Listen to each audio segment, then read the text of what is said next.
Je suis sur mon toit. On a une vue à 360 degrés, c'est sympa. Aujourd'hui, je voulais te partager mon avis sur le devis en rédaction web. Parce que je sais que quand tu commences, c'est tout à fait normal, tu as peur qu'on ne te paye pas. J'étais aussi dans ce cas. Il faut que tu saches que moi, je n'ai fait qu'un seul devis. C'était à mes tout débuts. Mais après, j'ai pu apprendre plein de choses et notamment une chose essentielle. Quand tu es entrepreneur, la ressource la plus précieuse que tu as, c'est ton temps. Le temps, c'est de l'argent. Et moi, je ne fais pas de devis. Je ne fais plus de devis. Et dans tous les cas, j'en ai fait qu'un seul.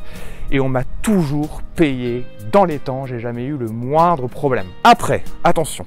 Je ne te dis pas non plus de ne pas faire de devis. Mais sache qu'en règle générale, 99% du temps, il y a tes clients qui vont te payer dans les temps. Il n'y aura pas de souci avec ou sans devis. Par contre, si tu as des doutes par rapport à ton client, si tu doutes de lui, je te conseille de faire tes recherches sur Google.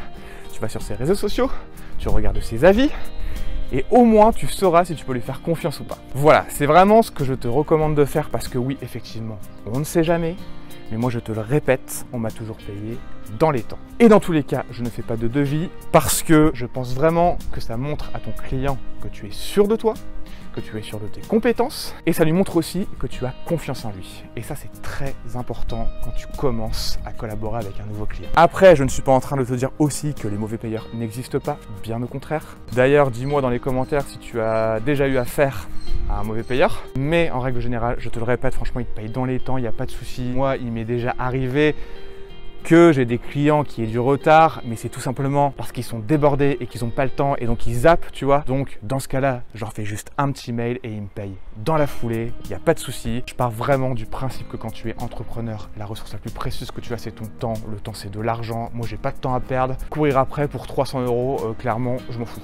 Par contre, voilà, si c'est des gros montants et que tu as des doutes, bah, franchement, n'hésite pas, il faut que tu fasses un devis. Et si, bien sûr, il te demande de faire un devis, tu le fais, évidemment. Et pour Noël, je voulais t'offrir un petit cadeau parce que je sais que quand tu commences en tant que freelance, tu ne sais pas comment facturer tes clients. Souvent, c'est le cas.